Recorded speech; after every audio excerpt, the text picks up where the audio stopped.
수연아, 넌 다 좋은데 너무 재미가 없어. 희진이는 불같지. 김태호는 나를 낡은 가구처럼 쳐다봤다. 그 눈빛에는 미움도 사랑도 없었다. 그저 넌 왜 아직도 여기 있는 거지? 라고 말하는 듯한 무미건조한 권태만이 가득했다. 그는 늘 나와 그의 첫사랑, 희진이라는 여자를 입에 달고 살았다. 수연아, 넌 다 좋은데 너무 재미가 없어. 내가 정성껏 차린 저녁상 앞에서 그는 건성으로 숟가락만 휘적거리며 한숨을 쉬었다. 희진이는 불같았지? 다음 순간 무슨 짓을 할지 종잡을 수가 없었어. 그래, 나는 당연히 다르다. 내 이름은 정수연, 직업은 약사다. 내 일은 온갖 성분들을 정확하게 배합하는 것이다. 1mg이라도 더하거나 빼면 사람 목숨이 오간다. 내 삶 또한 그렇게 만들어졌다. 정확하고 규칙적이며 어떤 변수도 없는 삶. 희진이라는 그 불덩이가 외국에서 제 인생을 불태우는 동안 이 재미없는 여자인 내가 김태우 곁을 지켰다. 내 월급의 절반을 쪼개 우리가 사는 이 일산 아파트의 주택담보대출을 함께 갚아나갔다. 무려 8년이었다. 8년은 한 여자를 소녀에서 마트 할인 전단지와 전기세 고지서만 들여다보는 자준마로 만들기에 충분한 시간이었다. 그런데 그는 오직 나의 재미없음만을 볼 뿐이었다. 나는 눈앞의 저녁상을 내려다봤다. 김치찌개는 보글보글 김을 내며 끓고 있었고 노릇하게 구운 삼겹살에서는 지글지글 기름이 배어나왔다. 그 옆에는 시장에서 직접 고심해서 골라온 반찬들이 놓여 있었다. 이 저녁을 차리기 위해 나는 퇴근하자마자 숨 돌릴 틈도 없이 부엌에서 2시간을 서 있었다. 하지만 김태우는 미간을 찌푸린 채 찌개를 젓가락으로 2번 휘젓고는 그냥 내려놓았다. 입맛이 없네? 그는 창밖으로 시선을 던지며 말했다. 내 마음이 얼음물에 담근 스펀지처럼 순식간에 차갑고 무겁게 가라앉았다. 일이 많이 힘들었어? 내가 물었다. 목소리가 너무 건조해서 나조차 낯설게 느껴졌다. 그는 대답 대신 휴대폰을 꺼내 들었다. 손가락이 화면 위를 빠르게 오갔다. 그의 얼굴에 스쳐 지나가는 내가 한 번도 본 적 없는 황홀한 미소를 나는 똑똑히 보았다. 또 희진이와 연락하는 것이리라. 그 여자는 한 달 전 갑자기 미국에서 돌아왔다.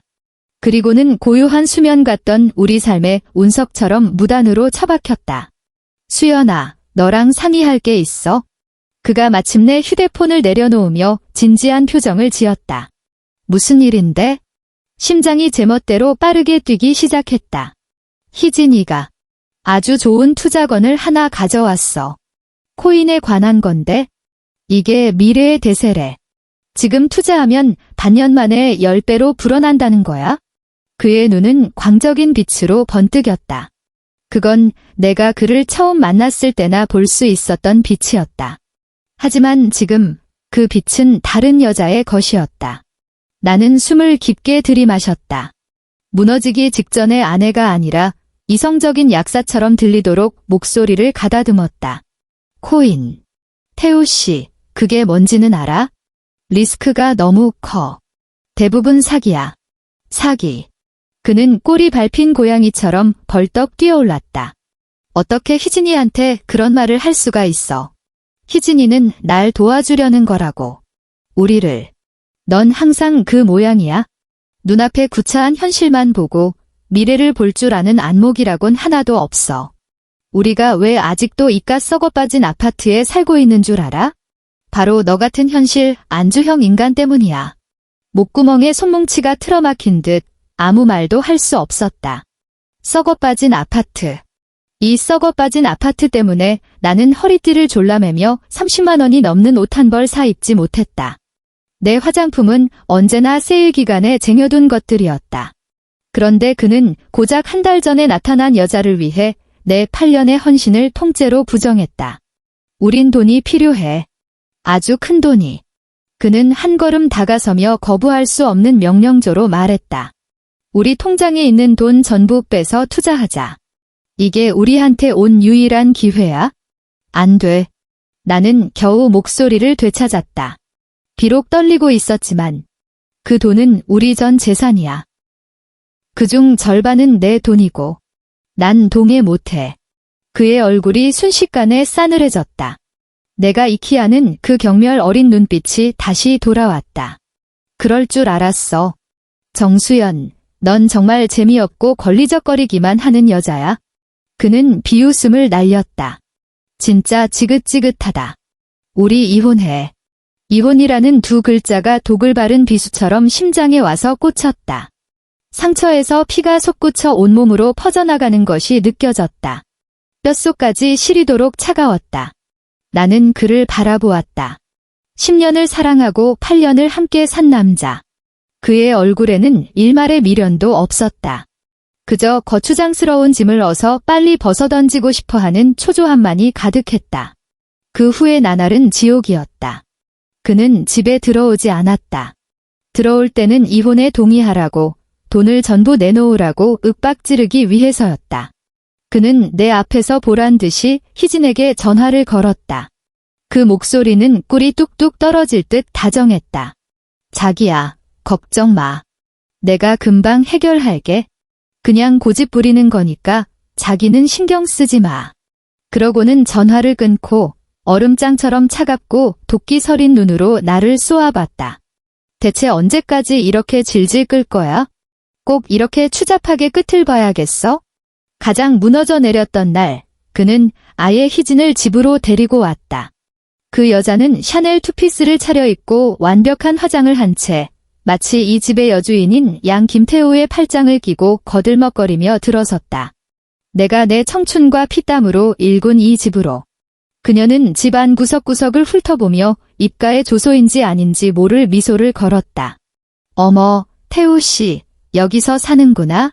인테리어가 참 사람 사는 느낌 나네. 그 사람 사는 느낌이라는 게 뭘까? 내가 직접 고른 커튼, 화훼단지에서 발품 팔아 사온 화분들, 내가 한 푼 두 푼 모아 장만한 소파. 이제 이 여자의 눈에는 그 모든 것이 싸구려와 촌스러움의 대명사가 되어버렸다. 김태우는 보물을 바치는 바보처럼 희진에게 아양을 떨며 웃었다. 마음에 안 들어? 괜찮아. 우리 금방 다시 인테리어 하면 되지. 전부 자기가 좋아하는 스타일로 바꿀 거야. 그 말을 마친 그는 나를 향해 돌아섰다. 얼굴에서 미소가 순식간에 사라지고 그 자리를 냉혹한 명령이 대신했다. 수연아, 너 당분간 나가서 지내는 게 좋겠다. 희진이가 여기 있으면 불편하잖아. 머릿속이 하얘졌다. 나를 내쫓겠다고? 내 집에서. 김태우, 너 미쳤어. 나는 히스테릭하게 소리쳤다. 여긴 내 집이야. 우리 공동의 집이라고. 곧 아니게 될 거니까. 그가 흉측한 얼굴로 맞받아쳤다. 이미 법원에 이혼 소송 제기했어. 좋게 말할 때 안 나가면 그대로 쫓겨날 줄 알아. 하루 줄게. 내 짐 싸서 당장 꺼져. 희진은 옆에서 승리한 여왕처럼 팔짱을 낀 채 연민과 경멸이 뒤섞인 눈으로 나를 내려다봤다. 그 눈빛은 마치 이렇게 말하는 것 같았다. 봐, 이 남자는 이제 내 거야. 넌 패배자고. 그날 밤 서울에는 폭우가 쏟아졌다. 나는 작은 캐리어 하나를 끌고 우리가 한때 집이라 불렀던 아파트 건물 아래에 섰다.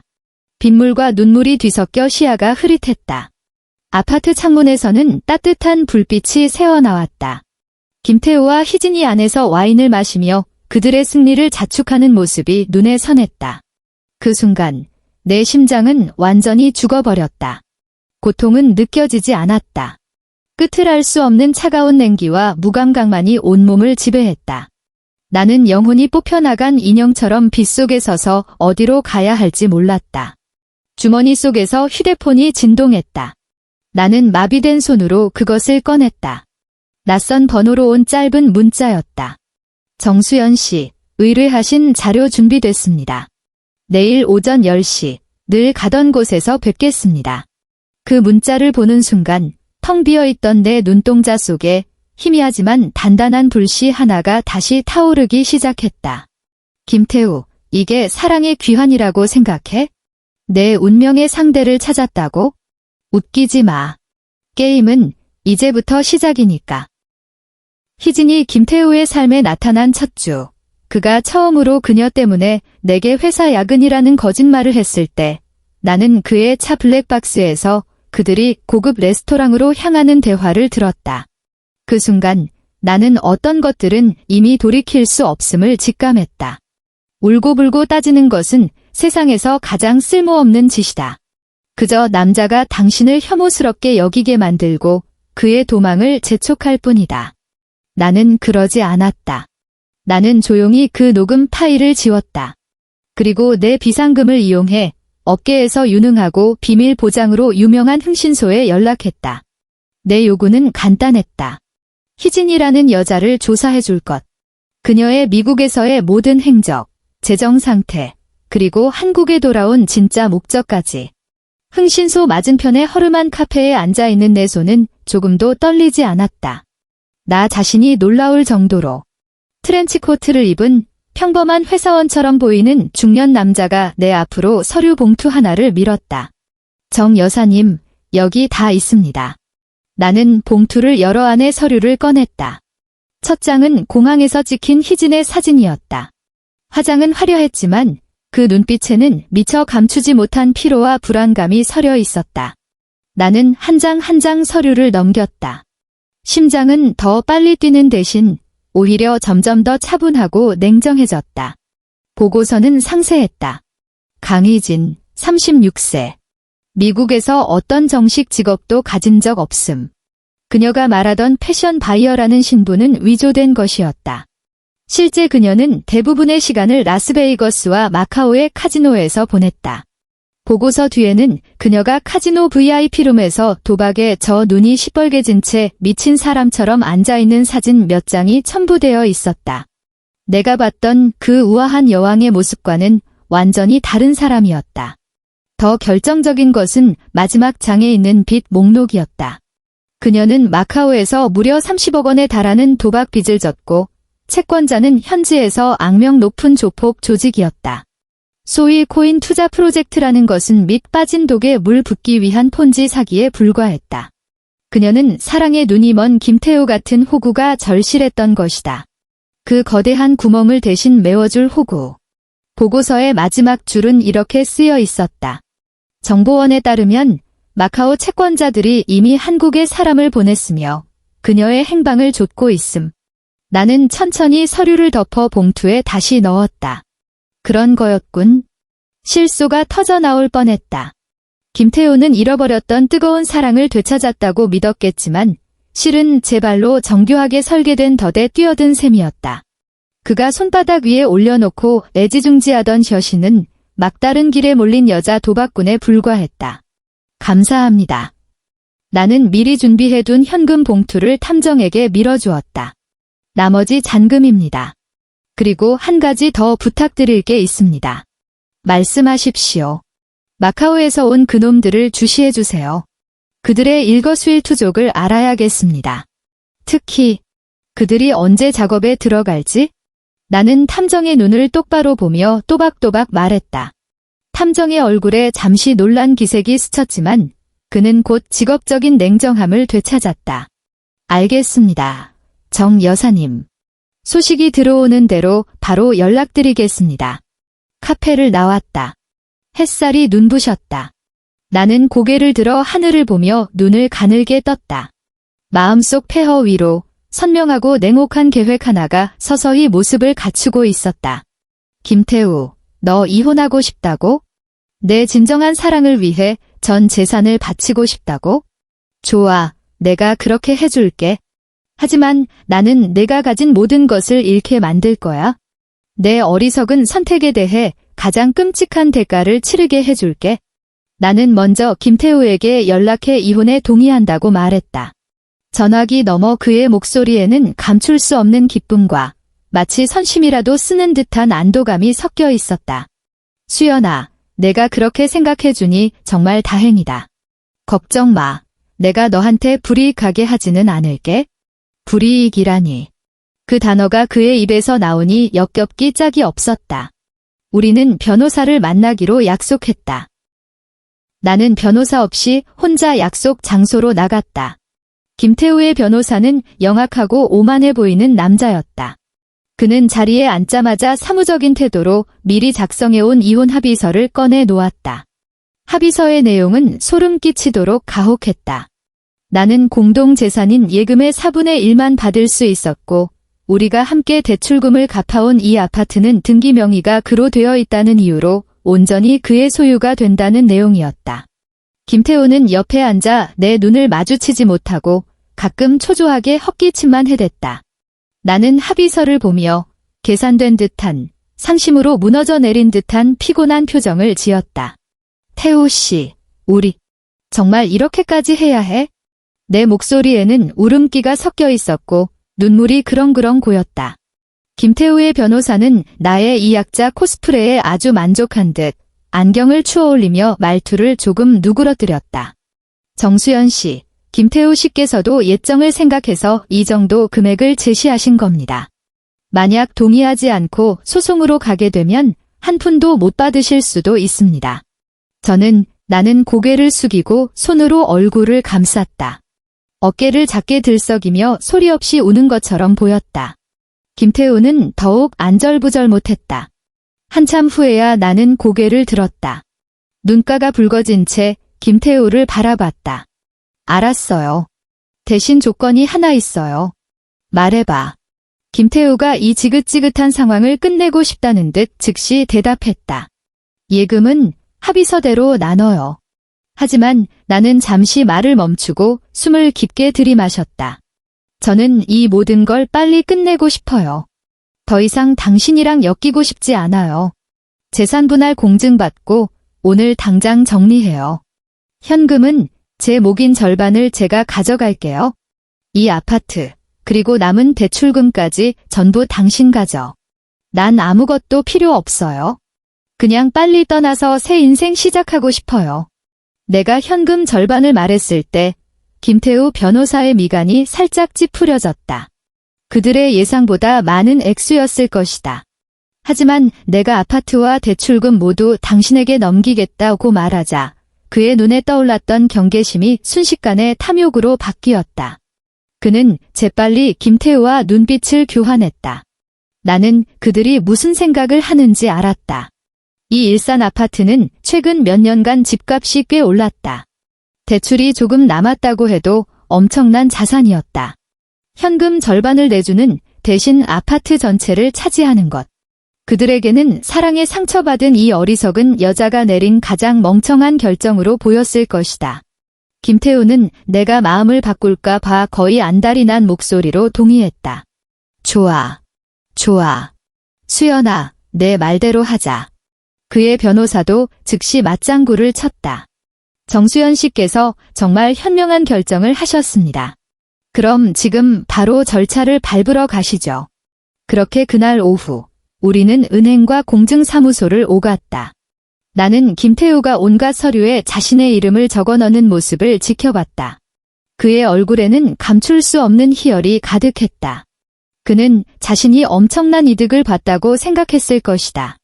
많지 않은 현금으로 걸리적거리는 아내를 떼어내고 동시에 가장 큰 혼인 재산을 지켜내 새 애인의 비위를 맞출 수 있게 됐다고. 그는 몰랐다. 그가 서명하는 글자 하나하나가 자신의 미래에 더 깊은 무덤을 파는 행위라는 것을. 분할받은 현금을 손에 쥐자마자 나는 한순간도 지체하지 않고 은행으로 가 새 보안 계좌를 만들어 입금했다. 그리고 보름 뒤 아이슬란드로 떠나는 비행기 표를 예매했다. 법률 사무소를 나설 때 김태우는 가증스럽게도 내게 말했다. 수연아, 이렇게 해줘서 고마워. 앞으로 잘 지냈으면 좋겠다. 나는 그를 보며 수없이 연습했던 처연한 미소를 지어 보였다. 당신도요, 태우 씨. 희진 씨랑 행복하세요? 행복하길 바라. 나는 마음속으로 차갑게 덧붙였다.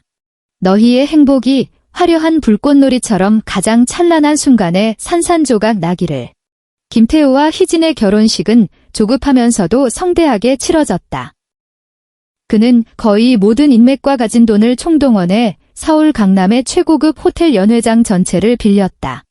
그는 전 세계에 자신의 선택이 얼마나 옳았는지를 그 재미없는 조강지처를 버리고 얼마나 고귀하고 매력적인 진정한 사랑을 얻었는지를 증명하고 싶어 했다. 그는 아는 모든 사람에게 청첩장을 보냈다. 우리의 공통된 친구들은 물론이고 나의 먼 친척들에게까지도. 이건 더 이상 결혼식이 아니었다. 나를 향한 보란듯한 무력 시위였다. 나는 당연히 가지 않았다. 그날 나는 집에서 여유롭게 아이슬란드행 짐을 싸고 있었다. 나와 꽤 가깝게 지내던 친구 하나가 김태호의 등살에 못 이겨 식장에 갔다가 휴대폰으로 현장 사진과 상황을 중계해 주었다. 사진 속 김태호는 값비싼 예복을 입고 한바구음을 짓고 있었다. 그의 곁에 선 희진은 고가의 맞춤 웨딩드레스를 입고 마치 자랑스러운 공작새처럼 하객들의 축복을 받고 있었다. 친구가 메시지를 보내왔다. 수연아, 봤어. 그 여자, 진짜 행복해 보인다. 김태우가 완전 여왕처럼 떠받드네. 나는 웃는 이모티콘으로 답장하고 휴대폰을 껐다. 행복. 단두대 위에서의 마지막 만찬일 뿐. 나는 현장의 성대한 광경을 어렵지 않게 상상할 수 있었다. 우아한 현악 사중주, 향기로운 꽃 장식, 산처럼 쌓인 샴페인 타워. 하객들은 화려한 옷차림으로 잔을 부딪히고 모두의 얼굴에는 거짓된 축복이 걸려 있었다. 김태우는 분명 단상 위에서 감동적인 사랑의 서약을 읊어댈 것이다. 자신의 유일한 소울메이트인 희진을 다시 만나게 해준 하늘에 감사하면서 그는 희진의 손을 꼭 잡고 그녀를 애틋하게 바라보며 마치 세상에서 가장 행복한 커플인 양 굴겠지. 그리고 희진은 그 사람 홀리는 눈으로 김태우를 촉촉하게 바라보다가 이따금 수줍게 고개를 숙여 하객들의 흐뭇한 웃음을 자아낼 것이다. 그녀는 사랑에 빠진 행복한 여자를 연기하는 법을 너무나 잘 알았다.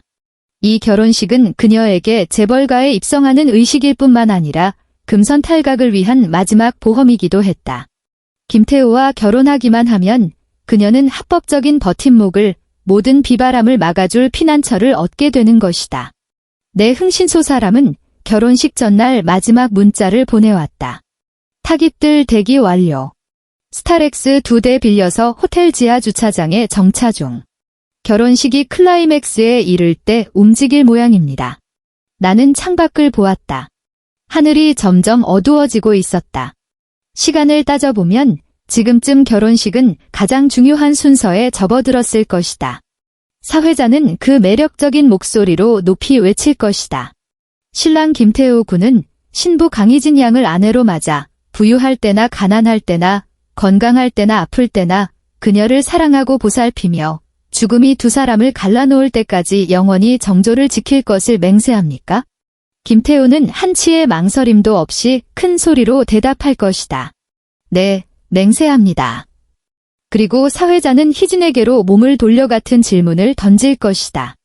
희진은 수줍음과 감격이 뒤섞인 표정으로 똑같이 대답할 것이다. 네, 맹세합니다.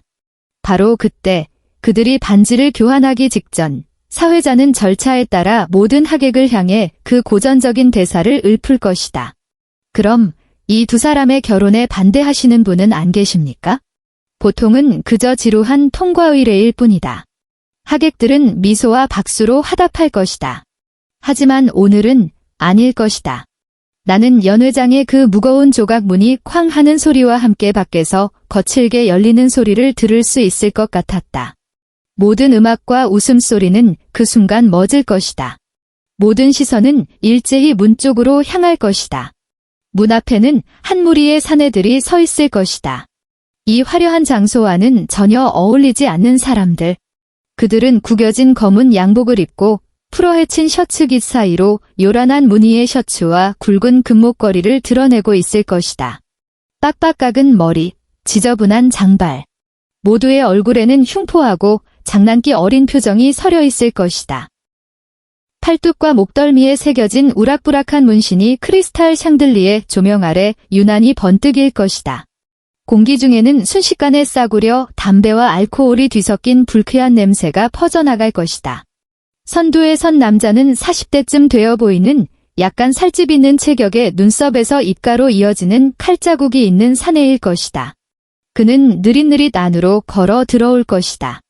그의 구두가 반짝이는 대리석 바닥에 부딪히며 내는 또각, 또각, 또각 소리는 한 걸음 한 걸음이 모든 사람의 심장을 내리치는 듯할 것이다.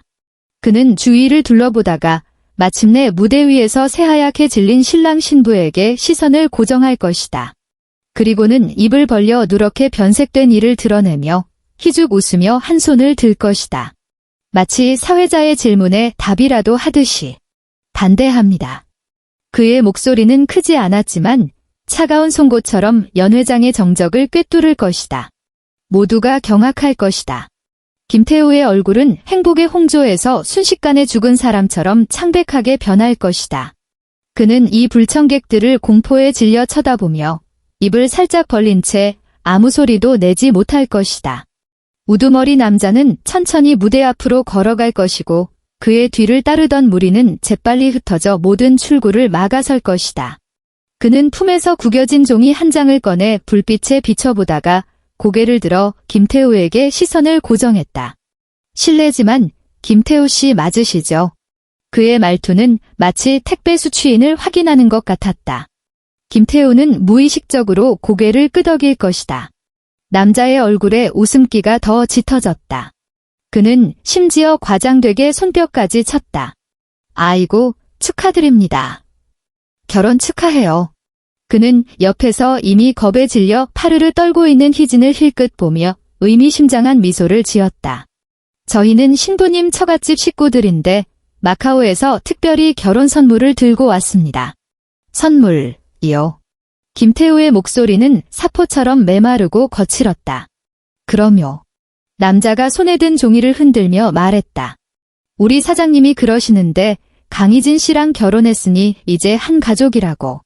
그 여자가 우리 회사에 진빚 30억, 원금에 이자까지 쳐서 이제부터 신랑 되시는 분이 갚으시면 된다고 전해달랍니다. 30억.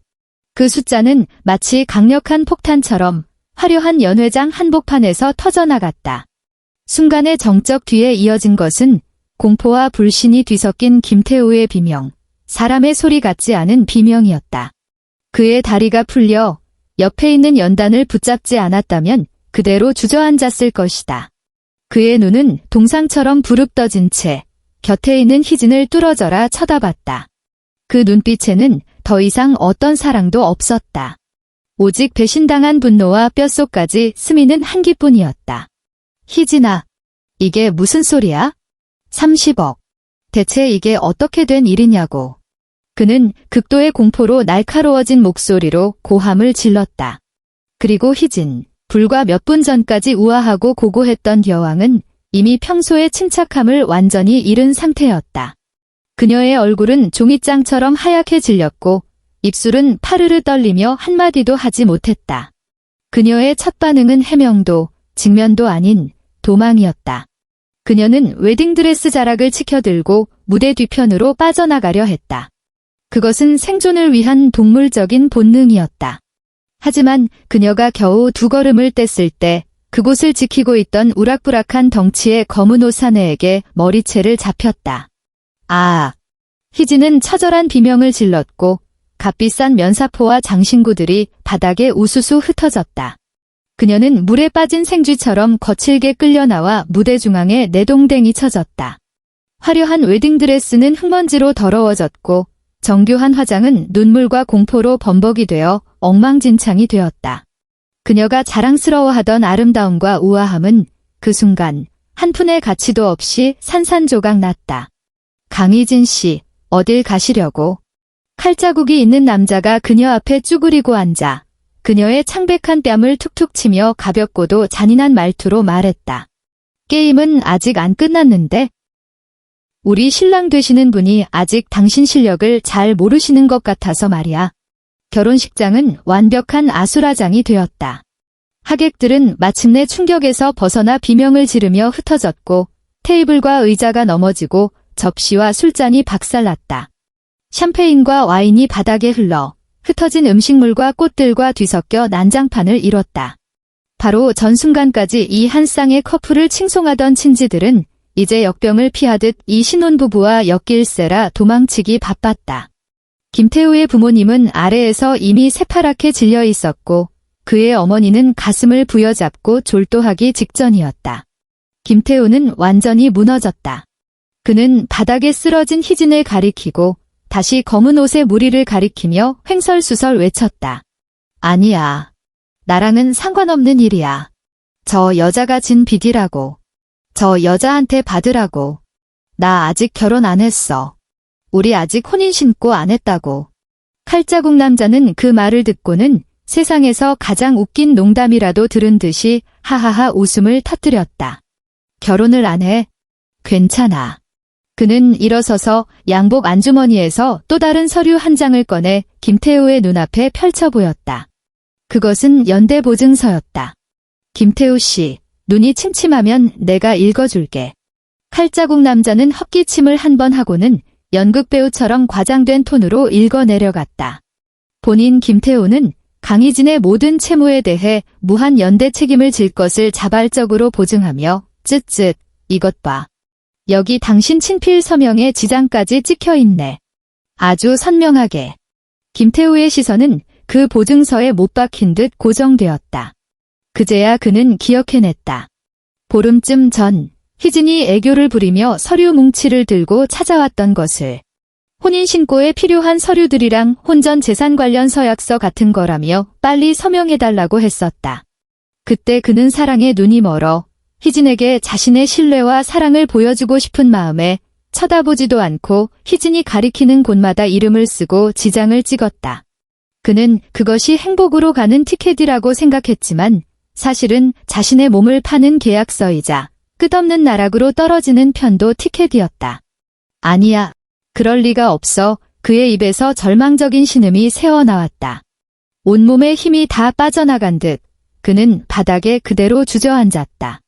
그럴 리가 없는 건 없지? 칼자국 남자는 보증서를 접어넣으며 도살될 양을 내려다보는 눈빛으로 그를 쳐다봤다. 법적으로 이걸 혼전 채무의 승계라고 부르지.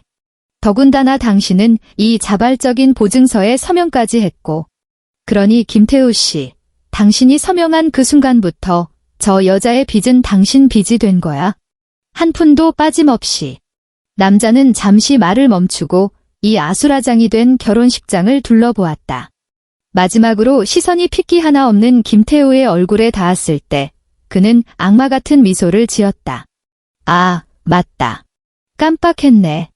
30억은 원금이고 우리 회사 규정대로 이자가 붙고 또 붙어서 지금은 대충 50억 정도 될 거야. 우린 안 급해. 당신은 앞으로 평생 갚으면 되니까. 당신 집, 당신 차, 당신이 앞으로 벌 모든 월급까지 전부 우리 것이 될 거야. 우리 식구가 된 걸 환영해, 김태우 씨. 그 말을 끝으로 그는 손짓했다. 검은 옷 안에 두 명이 즉시 다가와 한 명은 흐물흐물해진 김태우를 다른 한 명은 죽은 개를 끌듯 울부짖는 희진을 잡아챘다. 끌고 가. 장소 하나 잡아서 이 신혼부부가 앞으로 어떻게 돈을 갚을지 대화 좀 나누게 해줘. 김태우는 끌려가면서 저항하지도 소리치지도 않았다. 그의 눈은 텅 비어 있었다. 마치 영혼이 완전히 뽑혀나간 사람처럼. 그의 인생, 그가 배신과 헌신짝 버리듯 한 이별로 얻어내려 했던 아름다운 미래는 이 짧은 10여 분 만에 완전히 파괴되었다. 그가 잃은 것은 돈뿐만이 아니었다. 그의 우스꽝스러운 사랑에 대한 환상, 그의 모든 존엄성, 그리고 그의 남은 평생의 자유였다. 연회장에는 난장판이 된 자네와 김태우 부모의 찢어지는 통곡 소리만이 남았다. 그 소리는 텅 빈 홀 안에서 메아리치며 아득하고도 처량하게 들렸다. 인과응보. 그것은 정말로 존재했다. 그리고 나는 그저 차가운 눈으로 지켜보며 도미노의 첫 조각을 살짝 밀어준 사람일 뿐이었다. 아이슬란드의 바람은 거셌다. 유황 냄새와 바다의 짠 내가 섞인 바람이 얼굴에 부딪혔다. 차가웠지만 정신이 번쩍 들 만큼 상쾌했다. 나는 레이니스펴라 검은 모래 해변에 서 있었다. 발미대는 수억 년의 파도에 씻겨 만들어진 검고 차가운 현무암 모래알이 느껴졌다. 먼 곳에서는 대서양의 거대한 파도가 지칠 줄 모르고 해안의 주상절리를 때리며 천겹의 눈더미 같은 포마를 일으키고 귀를 먹먹하게 하는 굉음을 냈다. 하늘은 흐렸고 구름은 낮게 깔려 있었다. 온 세상이 검은색, 흰색, 회색 세 가지 색만으로 이루어진 듯 장엄하고도 엄숙했다. 이곳에는 서울의 소음도, 코를 찌르는 자동차 매연도, 나를 질식시켰던 그 사람들과 사건들도 없었다. 나는 숨을 깊게 들이마셨다. 차가운 공기가 폐부 깊숙이 밀려 들어왔지만 전례 없이 상쾌한 기분이 들었다. 수년간 마음속에 쌓여있던 먹구름, 억울함, 원망이 모두 이거 센 바람에 흩날리고 저 무정한 파도에 휩쓸려 아득한 바다 저편으로 사라지는 것 같았다. 나는 휴대폰을 꺼내 이 황량하고도 아름다운 풍경을 사진에 담았다. 검은 해변, 하얀 파도, 잿빛 하늘. 그리고 오랫동안 업데이트하지 않았던 SNS 계정을 열어 그 사진을 올렸다. 잠시 생각한 뒤 짧은 글거를 덧붙였다. 어떤 쓰레기들은 그냥 쓰레기통에 처박아 둬야 하는 법이다.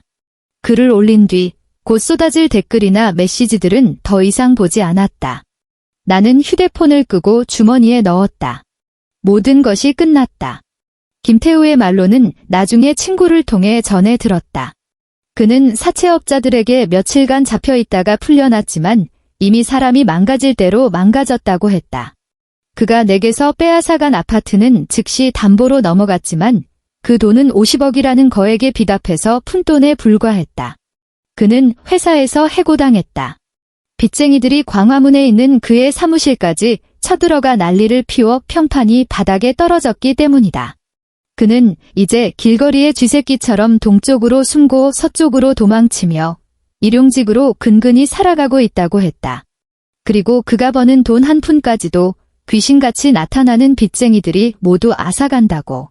희진은 더 비참하다고 들었다. 이름 모를 유흥업소에 팔려가 그녀에게 남은 마지막 자산인 미모로 그 영원히 갚을 수 없는 빚을 갚고 있다고 했다. 나는 조금의 동정도 복수의 쾌감도 느끼지 못했다. 마음은 그저 평온했다. 그들은 자신의 탐욕과 어리석음, 그리고 악랄함에 대한 대가를 치렀을 뿐이다. 그리고 나는 지옥으로 통하는 그 문을 내 손으로 닫고 돌아서서 나만의 새로운 삶을 향해 걸어 나왔다. 아이슬란드 여행에서 나는 혼자 차를 몰아 섬 전체를 일주했다. 게이시르 간헐천이 하늘로 솟구치는 물기둥을 보았고 빙하 호수 위에 떠다니는 수천 년 된 유빙을 보았고 밤하늘에서 꿈처럼 춤추는 녹색 오로라를 보았다. 나는 내 모든 돈과 에너지를 나 자신을 치유하는 여정에 쏟아부었다. 나는 더 이상 가정을 위해 모든 것을 희생하던 정수연이 아니었다. 나는 그저 정수연, 독립적이고 자유로운 영혼이었다. 여행의 마지막 며칠, 레이캬비크의 한 따뜻한 카페에서 한 남자를 만났다. 그날 밖에는 가벼운 눈이 내리고 있었고 나는 따뜻한 라테를 손에 들고 창밖을 멍하니 바라보고 있었다. 그가 다가와 정중하게 물었다. 실례지만 여기 자리 있나요? 고개를 들자 온화하고 깔끔한 얼굴이 보였다. 30대 후반쯤 되어 보이는 그는 금태 안경을 썼고 학자 같은 분위기를 풍겼다. 내가 고개를 젓자 그는 내 맞은편에 앉았다. 우리는 자연스럽게 대화를 나누기 시작했다. 그의 이름은 박정우, 서울에서 온 의사라고 했다. 학회 참석차 아이슬란드에 왔다가 휴가를 보내는 중이라고. 그는 차분하게 말했고 눈빛은 맑고 진중했다. 그는 왜 혼자 여행 왔어요? 같은 상투적인 질문 대신 아이슬란드의 역사, 북유럽 신화, 그리고 의학에 대한 자신의 견해를 이야기했다. 있잖아요. 그가 커피를 한 모금 마시고 미소 지으며 말했다. 저는 심장외과 의사입니다. 강한 심장, 약한 심장, 부서진 심장까지 수많은 심장을 봤죠. 하지만 늘 생각해요. 가장 고치기 힘든 건 장기의 병이 아니라 마음의 상처더라고요. 그의 시선이 내게로 향했다. 모든 것을 꿰뚫어 보는 듯한 온화한 시선이었다. 처음 봤을 때 사연이 있는 분이라고 생각했어요. 그런데 눈빛이 아주 평온하고 강인해 보였어요. 그 평온함은 아무 일도 없었던 순진함이 아니라 거친 풍파를 겪은 뒤 스스로와 화해하는 법을 터득한 지혜 같은 거요. 그 순간 내 마음이 부드럽게 흔들렸다. 지난 세월 동안 김태우는 나의 재미없음만을 보았고 친척들은 나의 생활력만을 보았고 친구들은 나의 불쌍함만을 보았다. 오직 이 스쳐 지나가는 낯선 남자만이 내 영혼 깊은 곳의 평온함과 강인함을 알아봐 주었다. 저는 약사였어요. 나는 그의 눈을 보며 처음으로 내 과거를 이렇게 담담하게 이야기할 수 있었다. 제 일은 정확하게 약을 조제하는 거였죠. 어떤 오차도 허용되지 않는? 하지만 인생은 처방전 같지 않더라고요. 한 번은 독한 약을 잘못 조제해서 제 자신을 거의 망칠 뻔했어요. 지금은 저 자신을 위한 치유제를 조제하는 법을 배우는 중이에요. 그는 잠자코 듣고 있었다. 더 묻지 않고 그저 고개를 끄덕였다. 그의 눈빛에는 이해와 감탄이 가득했다. 이미 최고의 처방전을 찾으신 것 같네요. 그가 말했다. 바로 당신 자신이라는 처방전이요. 창밖의 눈은 어느새 그쳐 있었다. 한 줄기 햇살이 구름을 뚫고 들어와 우리 사이의 커피 테이블 위로 쏟아졌다. 따뜻하고 환했다. 우리는 서로를 보며 미소 지었다. 더 이상의 말은 없었지만 나는 알았다. 어떤 것들이 조용히 시작되고 있음을. 이것은 또 다른 격정적인 사랑의 예고가 아니었다. 따뜻하고 평등하며 서로를 존중하는 가능성의 시작이었다. 미래가 어떻게 될지는 모른다. 하지만 이번에는 두렵지 않았다. 나는 이미 나 자신을 사랑하는 법을 배웠으니까. 나의 아이슬란드 여행은 곧 끝나겠지만 나 정수연의 인생은 이제 막 새로운 페이지를 넘겼을 뿐이다. 이번 항해의 선장은 바로 나 자신이다. 엔드.